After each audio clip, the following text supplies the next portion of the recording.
Astig ang kaseksihan ni Kim Chiu matapos nitong maging calendar girl ng isang liquor brand.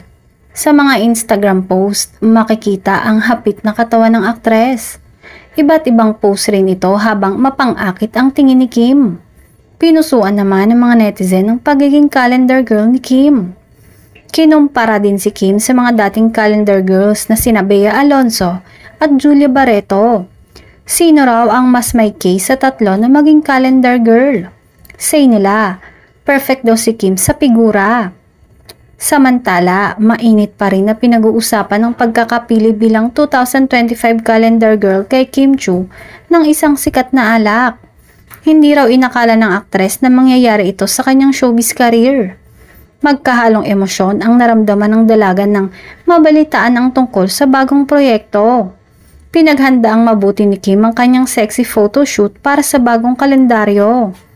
More than the physical preparation, it's more on mental preparation kasi hindi naman talaga ako sanay to do this kind of photoshoot.